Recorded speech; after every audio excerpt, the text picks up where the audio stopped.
the thing that came to my mind, it was a mess. I had stuff everywhere, different thoughts and stuff like that. But the subject that came to my heart was the love of our God is truly is amazing.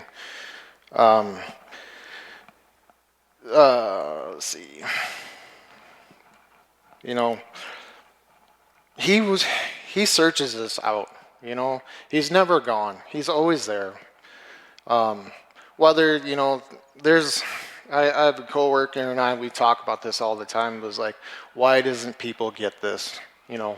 Why doesn't people want to accept the goodness that he has for us, the love that he has for us? And it's mind blowing, but um, uh, he is so good that he just wants the best for us all the time. People always blame him for, why didn't he help me here? Or why didn't he save me here? And stuff like that. He's always been there. But we just keep running from him. If we would turn around, stop, and say, Lord, I'm here. He's right there to help us. He's there to comfort us. He didn't abandon us. He lets us do our own. He can't go against our will. We have to accept him. So, he's always there. He's there to break your bondages. He's there to heal you. I mean, he just loves you. And people, I hope this message gets out. I hope it's an encouragement to people. I know a lot of us know about the goodness of God that's in here, but there's a lot of people out there that don't. It's very intimidating sometimes to tell somebody about it. I mean, because there's a lot of people out there that don't want to listen. They've been hurt by somebody, and tell you the truth, they've been hurt by somebody that's been in a church, and that is so hard. Working with customers in the job I do, when you have a customer that feels betrayed or something like that, they are the hardest to get back. I mean, they are so difficult. And that's the same with people too. I mean, if they're hurt by somebody it's supposed to be a God-loving person, that's very hard to get them back. But God has never left them. He's never failed him. He's always there with him. I guess one of the stories I was actually reading, like in chapter Luke 15, the prodigal son. In that one, we can go there. So, and you have to excuse my reading, sometimes it's a little bit slow. But I was actually, when I was kind of reading this morning, or today, I found this really interesting. It's awesome when you're doing this kind of a study and stuff like that, how things just pop out at you. I've read this probably a lot of times this week, but this is in my New Living Translation. In the first part of Luke 15, it says, tax collectors and other notorious sinners often came to listen to Jesus teach. Right there, that speaks volumes. People, it wasn't the people in the church that came and listened to him. It was the people, the tax collectors and the sinners. And he spent his time with them, which is awesome. But, so like in Luke 15:4, this is the parable of the lost sheep. And Jesus is speaking here. He says, if a man has 100 sheep and one of them gets lost, what will you do? Won't he leave the 99 others in the wilderness and go out and search for the one that is lost until he finds it? And when he's found, how joyfully will he carry it home on his shoulders. When he arrives, he will call together his friends and neighbors, saying, "Rejoice with me, because I have found my lost sheep." In that same way, there is more joy in heaven over one lost sinner who repents and returns to God than over the 99 others who are righteous and haven't strayed away. I mean, that's just powerful. You know what I mean? That's what our God is wanting to do for everybody that's lost. He is seeking for them. He's not gone away. He's not ran away. He's right there. All we got to do is turn around and accept him. Just call him back. Like I said, you can go. We can spend probably the whole day in this chapter alone.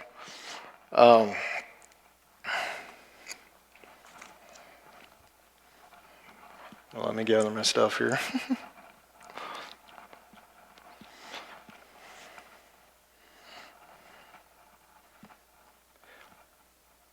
So like I said, the parable of the lost son or the prodigal son, I just love that story because in a way I've lived that.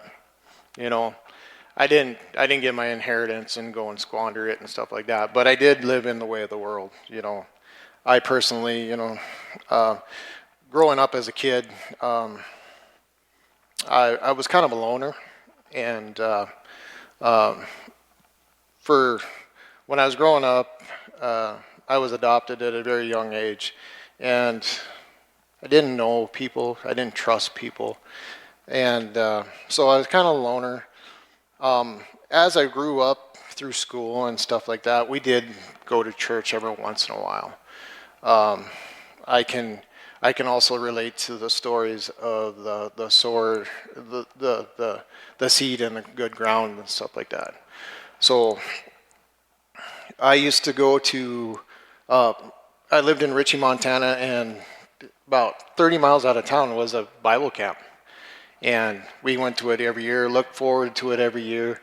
And every year, like the youth that come back from ours, I was fired up for God. But then, nobody taught me that I need to be in here. I need to be reading His Word, listening to Him. So it wasn't very long, and I was doing what everybody else in the world does, And the next year would come, and I'd be fired up for God, and again, and just kind of let it go to waste. And then in high school and junior high, during school years, we had youth groups and stuff like that. But I am telling you, I cannot thank this church enough. If I would have had this church when I was a younger child or growing up, who knows where I would be right now. I've learned more in the 8 years in this church than I've ever learned going to Bible camps and stuff like that. There was so much that's been taught to me for, so much good stuff, and I just cannot thank this place enough for it. So, but kind of going back to my story, I went to college and kind of lost myself.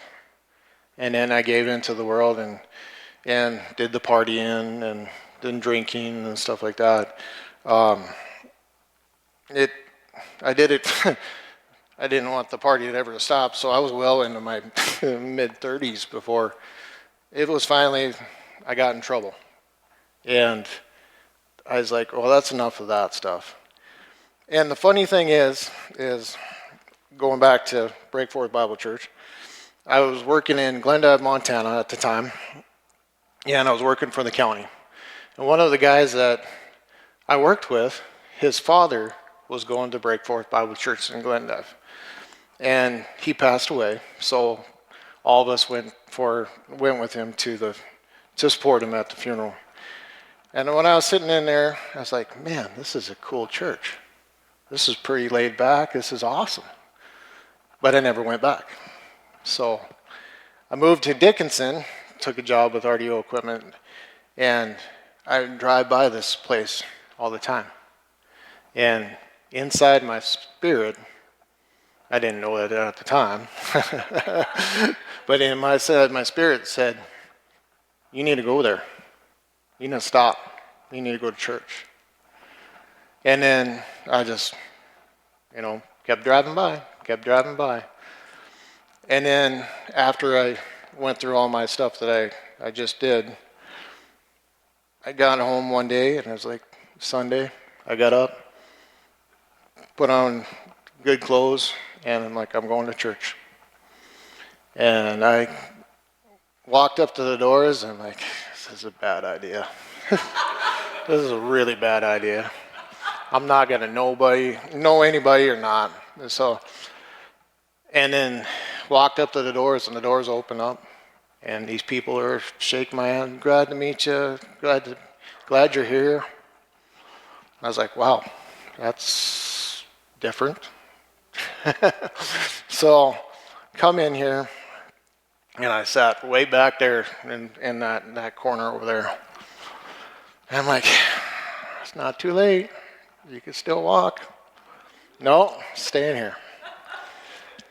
Well, and then the worship team comes up, and Jeff Lamprick was playing drums at the time. Jeff Lamprick used to be one of our teachers at Ritchie, Montana. His first teaching job was in Ritchie. So I had him all 4 years of high school, and I'm like, Jeff's here. Sweet, I know somebody. And the rest is history, I guess. So, but the goodness with that story, God is so good, because even though I wasn't walking with God, even though I wasn't reading my word and stuff, His Spirit was still in me, saying, hey, it's time to go. It's time to get back at it. And I'm so grateful and thankful. That's the love of our God. He will never leave us. He will never forsake us. He will keep on nudging you, saying, hey, I'm still here. Even when we're at our weakest points, He's still there. He's still there trying to comfort you. So even if you have walked away, it's not too late. It's not too late to give yourself back to Him, or if you haven't given yourself to Him, give yourself to Him now. The only time it's too late is when we're not here, not in this world. So don't wait.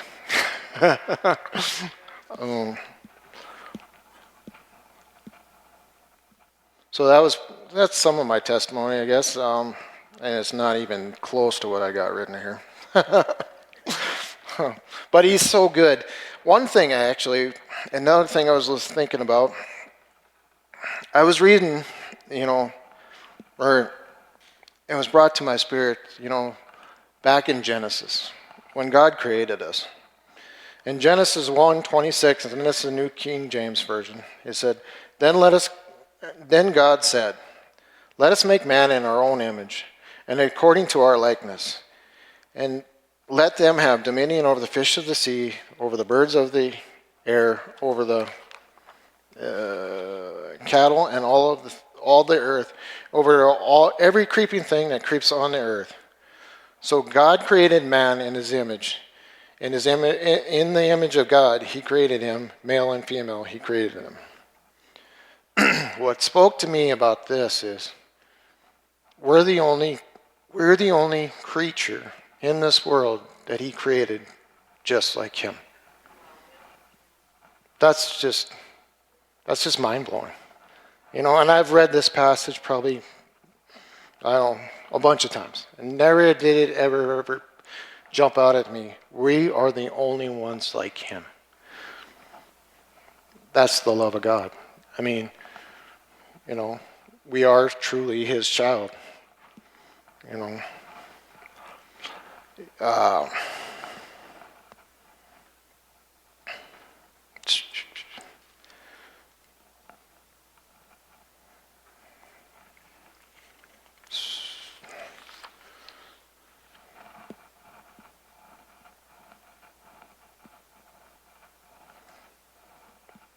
I was actually, and something else I was thinking about too, is even still in Genesis there, after Adam sinned,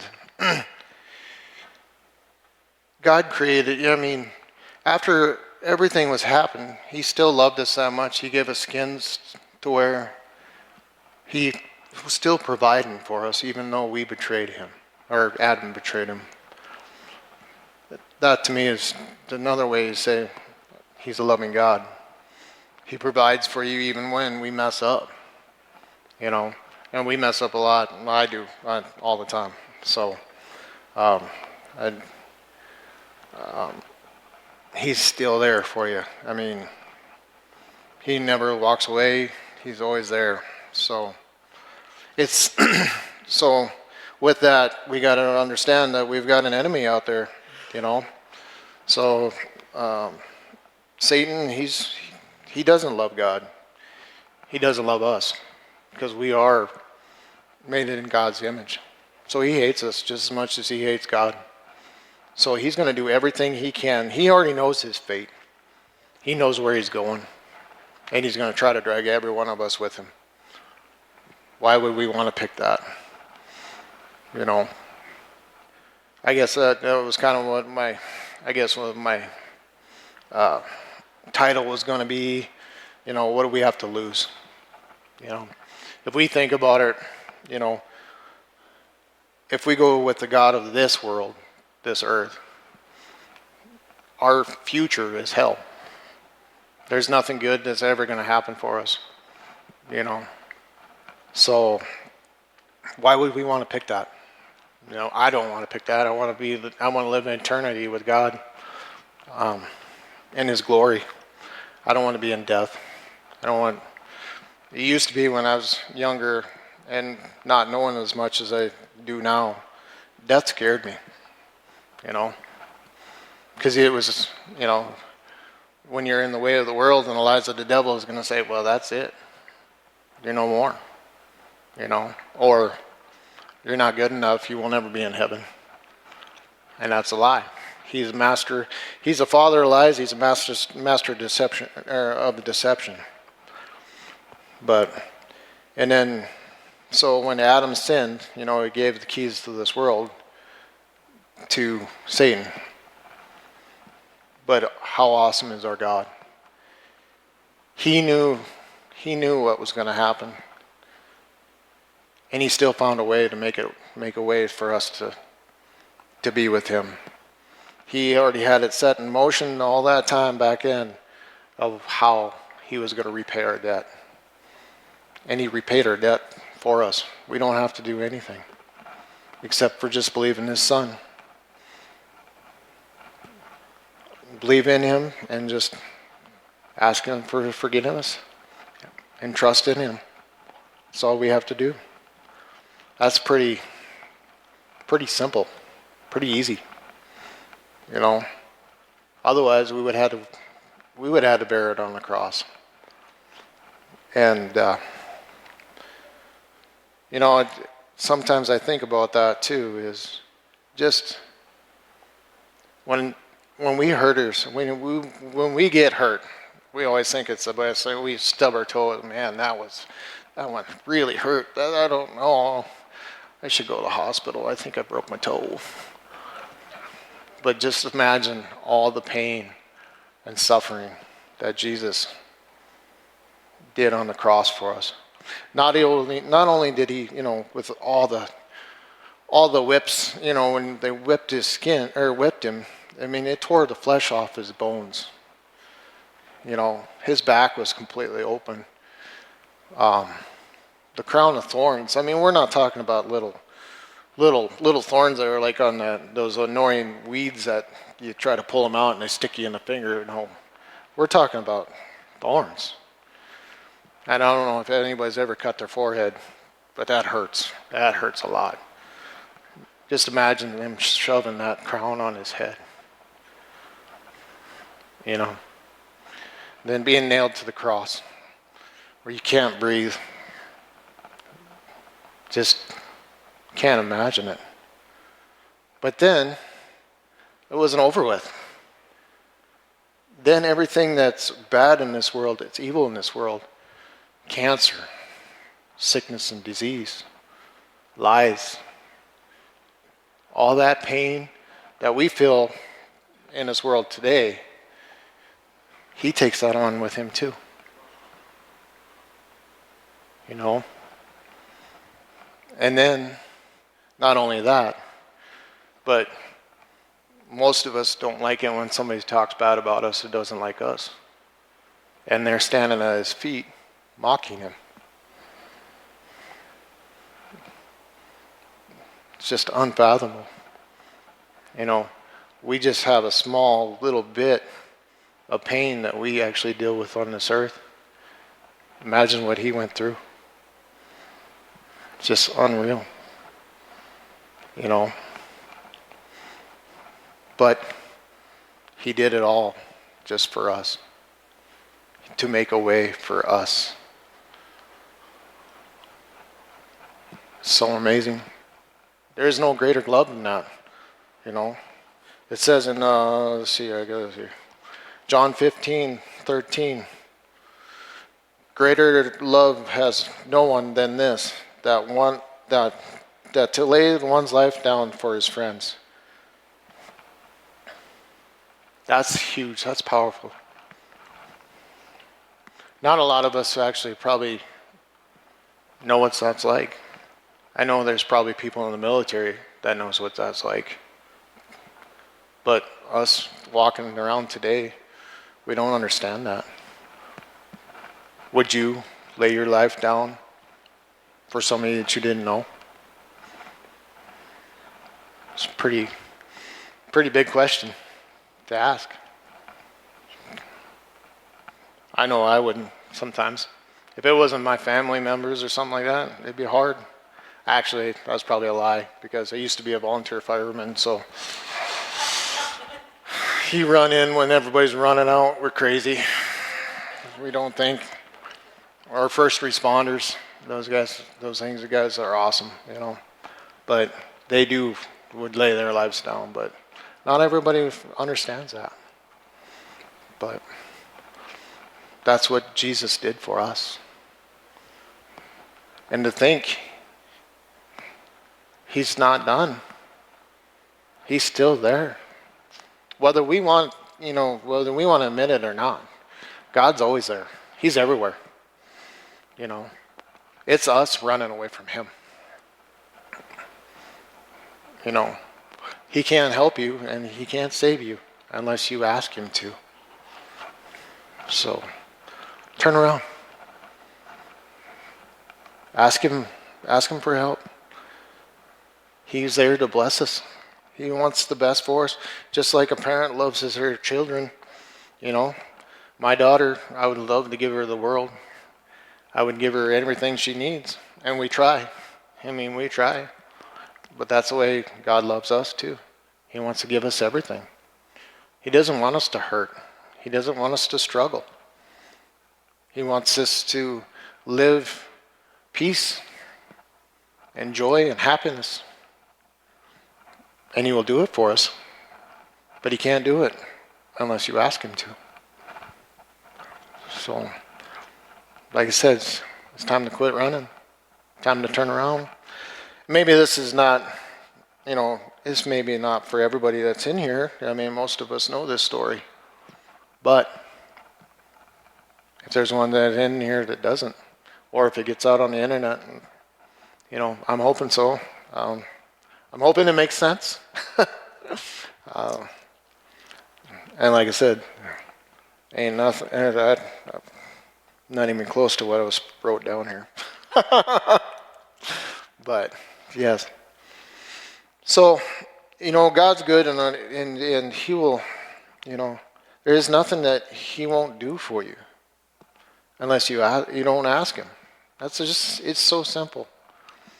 If you're battling addiction or anything like that, he can take it away from you just like that. All we got to do is turn and ask. Even us believers, sometimes we want to do it on our own. You can't do it on your own. You can't. No matter how you try, And sometimes you think, oh yeah, I can do this. You know, oh, I don't need his help today. You know, I got this. It's wrong. You need to take him every day. You got to be with him every day. You got to ask him every day. I was just another time I was talking with one of my coworkers, and I've been doing a devotional on the YouVersion app on my phone here, and it was called. Let me get it out of here. Come on.